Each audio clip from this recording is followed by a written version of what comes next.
time to look back at the last Forge FC contest. Simply stunning stuff! And finally, their goal! Here is Match and Review. My word, what a rocket! With Anthony Urciuoli on the Forge Audio Network. Hello, Forge fans. It's Forge Audio Network. I'm Anthony Urciuoli. This is Match in Review. If you stayed up, we are past midnight here in Hamilton, local time. Forge FC losing to Vancouver FC by a final score of 2-0. And listen, this wasn't good at all. And through Forge's struggles, and they have struggled, to be sure, we've found some silver lining, bad luck, getting opportunities, just not being clinical enough. We like talking about possession and expected goals and all of these things. I can't really give that to you after this performance. Yes, the possession, 66% in favor of Forge. Shot attempts, 17-9 for Vancouver. But shots on target, 4-4. Big chances in this match, officially. 2 for Vancouver. 0 for Forge FC. Now, coming into this match, we talked about it quite a bit, extensively. This was an opportunity. Forge having trouble scoring. They had gone 2 games without a goal, now 3. If they were going to break out of this slump, out of whatever's going on here, this was the opportunity. Last place team, worst team in the league defensively. They had, coming into this match, they'd given up 19 goals in 10 matches, averaging almost 2 goals against per match. At home, they were averaging 3 goals against on average per match. So here's a club that gives up 3 goals per match at home. They've played Forge twice this season. Forge has scored 0 times in those 2 matches combined. And the final in this one, 2-0 in favor of Vancouver FC. It's tough. We can go. We'll run this back. Let's go right back to the beginning here. Forge came out with their 4-3-3/3-5-2 kind of hybrid lineup. Terran Campbell, Pasillas, David Chouanier up top. Again, I say hybrid because this is a fluid formation typically, and there was no exception in this one. Kwesi Poku, Kyle Becker, Kane got the start in this one. Sissoko. And then I would say 3 primary defenders in Mandrikar James, Alex Ashinioti Janssen, and Dominic Samuel. Kane, by the way, April signing, 17-year-old, came through the CF Montreal youth system, gets his opportunity in this one. And you could see early Forge's game plan. Overload the left side. When you kind of run out of space, switch it to David Chouanier on the right side. Allow him to go one-on-one and to use his space. And quite frankly, early on, you had a feeling like Vancouver might be in trouble here because Forge was pressing and Vancouver was struggling in coverage, struggling to defend some of these opportunities. 26th minute was kind of, if you want to sum up Forge FC's stretch here over the last month or so, Kyle Becker with a free kick hits the crossbar. The keeper, Callum Irving, dives to his left, misses it. Ball hits the crossbar, drops down into the middle of the field. You have 2 Forge players, Dominic Samuel and Woobens Pasillas on the ball. this ball was just lying a couple of feet in front of that goal line. No keeper to be seen. 2 Forge players converge on the ball.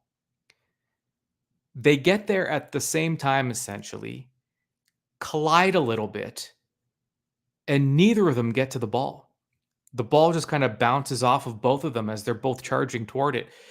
I mean, both guys they both wanted the ball. They saw a ball, they saw a wide open goal, and so they were just listen, they were going for the ball. And then it just they kind of collide. Ball bounces off of one of their legs, goes out. Not even a shot on target, not even a scoring opportunity. And that's just it. It just, you sum it up. The way it looks, and I don't know. It's a mental game here. There's something going on right now. This is between the ears. It's psychological. When Forge is on the ball and they have possession, they look like Forge. They're in control. They're smooth. They're connecting. Pass accuracy up around 85%. They're doing everything right. But when it comes down to instinct, when all of a sudden it's a broken play, it's no longer X's and O's. It's just instinctual soccer. There are miscues, which tells you it's something psychological at this point. And you could see Vancouver. I mean, I made a note here after that chance from when Becker hits the bar, and then Pacius and Samuel miss the opportunity with the ball bouncing right in front of them. You had that, like, okay, like Vancouver's in trouble here, right? It's a matter of time. In fact, you could see Vancouver start to lose their shape. Their midfield was retreating a little bit more than they were at the start. They were almost converging with the back line. Vancouver looked disorganized. They were bending. And this was Forge's opportunity. 34th minute. Sissoko attacking from the right side. He hits the woodwork and just throws his arms up in the air. Like, come on. It's frustrating at this point. We get it.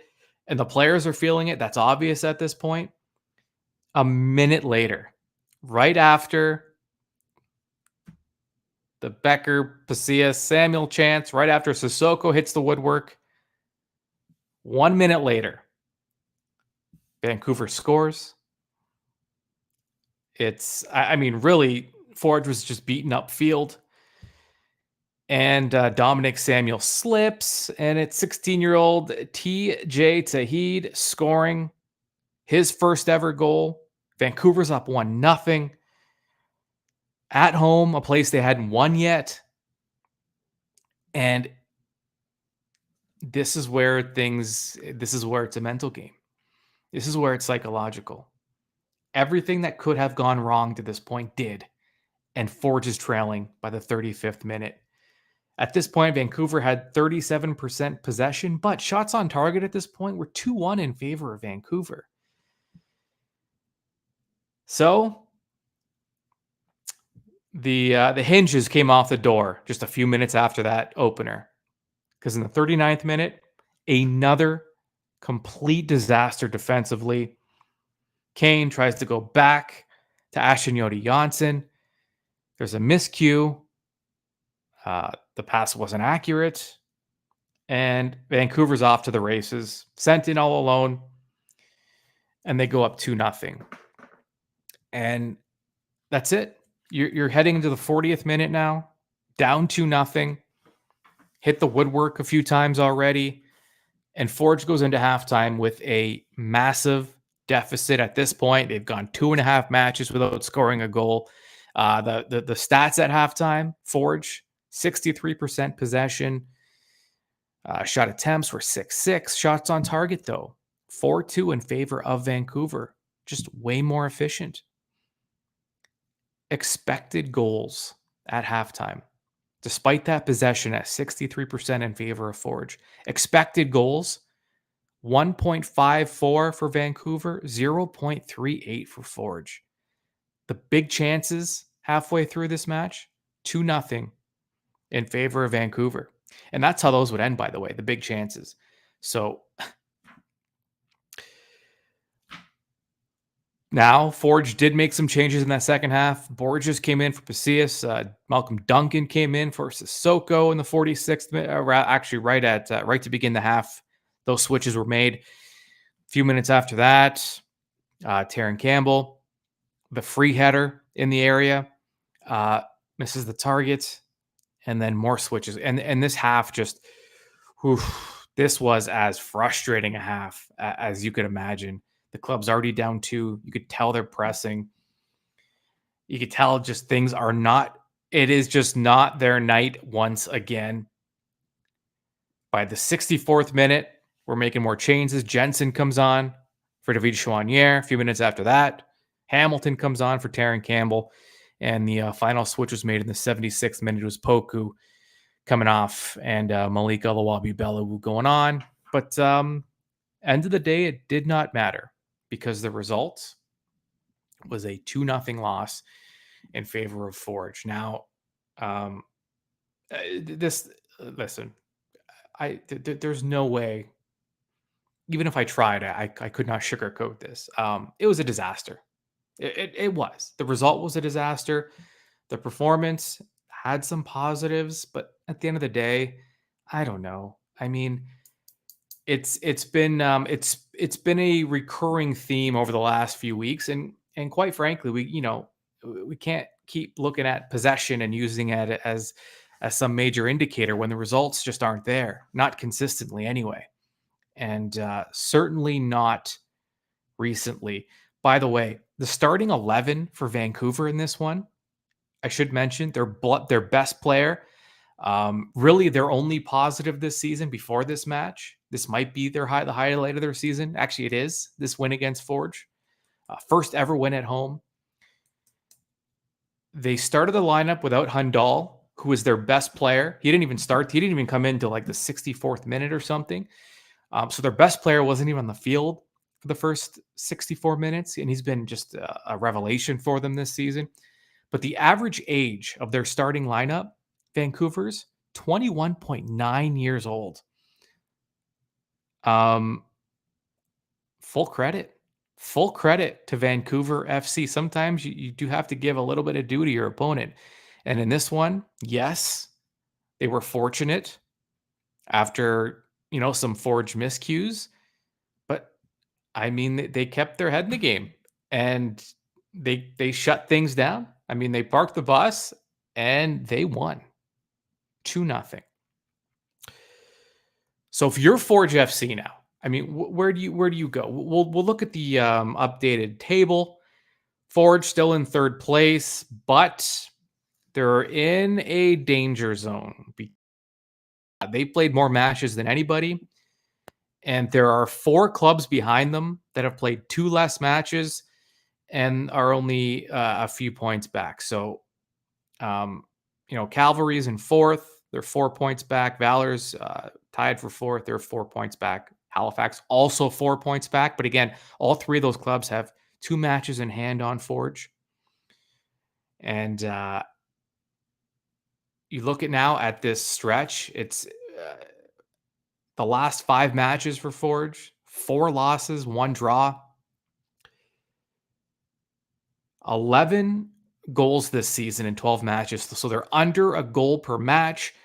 And they're -2 with their goal differential, which goal differential last year, I mean, they ran away with that stat last year. No one was even close. Not even first place Atletico Ottawa touched Forge's plus minus.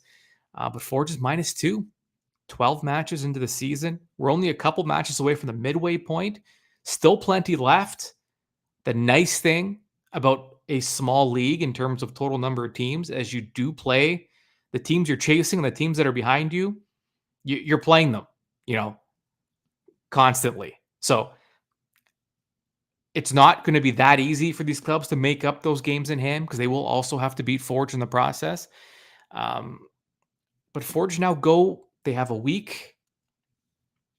Sorry, not even a week. Less than a week. Another short week. This condensed schedule. the reason Forge has played so many matches is you see they've played so many matches and it's been a condensed schedule. So it's a Tuesday night match, late one in Vancouver. Now they get a few days off, but they're right back at it this weekend at home against Atletico Ottawa. We are approaching. The term must win gets thrown around a lot of times, more often than it should, but we're getting pretty close. Because this is not a club that they cannot, not only can they not drop points, they cannot drop any more points at home the way they have to this point. So the good news is they're playing Ottawa, a club that they've had a lot of success against, that they raised a trophy in front of not that long ago. And there's a few days to prepare. They've been on the road now. I believe they went straight from Winnipeg last Friday to Vancouver without a stop at home. So now they get to go home, reset, recharge, and hopefully find some answers before Sunday. Sunday, Tim Hortons Field, 6 p.m. kickoff against Atletico Ottawa. And as much as this match, you want to call it an opportunity, maybe it's a wake-up call. I'm not sure you can get much lower than losing to Vancouver 2-0 and playing them twice this season and not being able to score a goal against the worst defensive team in the CPL this season. So look, that's where we are. It's a small league in terms of total teams, more than half of the season left. They are currently sitting in a playoff spot. At the end of the day, there is plenty left to be played. And it is difficult to not have full faith in this lineup. I know it's difficult right now, but I have to remind everybody, every time I talk to you, the list of prolific goal scorers, champions in this lineup. It's you could not ask, if you are a club looking to get out of a rut, you could not ask for a better, more experienced lineup. And maybe, you talk about finding a positive. At the end of the day, there's enough motivation here to at the very least, if you can pull yourself out of this, and you still have to feel pretty confident they will. Forge pulls themselves out of this rut. They are better because of it. I mean, that's just the reality. And so the next step is finding 3 points on the weekend at home against Atletico Ottawa. You can be there live. I will be there leading up to that match. We will have a match day preview. So you can stay tuned for that, as well as 3 keys to the match, which will be available on all the Forge FC social channels. So thank you for staying up late. We are well past midnight now locally here in Hamilton. Your final score out of Vancouver. Vancouver FC 2, Forge FC 0. We will talk to you again very soon. And remember, immediately following that match on Sunday against Atletico Ottawa, log in. You can go to YouTube, Twitter, Facebook. We are live with a match in review. Instant. The reaction cannot get more instant than us going live right at the final whistle. And Sunday will be no exception. Okay, that's all coming up. Keep it locked onto the Forge Audio Network. Also, Forge Daily. If you're not subscribed, I suggest you do so to the podcast, wherever you get your podcasts, because there is Forge content coming to you daily. All right. We'll talk to you very soon. This has been Match in Review with Anthony Urciuoli on the Forge Audio Network. For the latest on all things Forge FC, subscribe on Spotify or wherever you get your podcasts.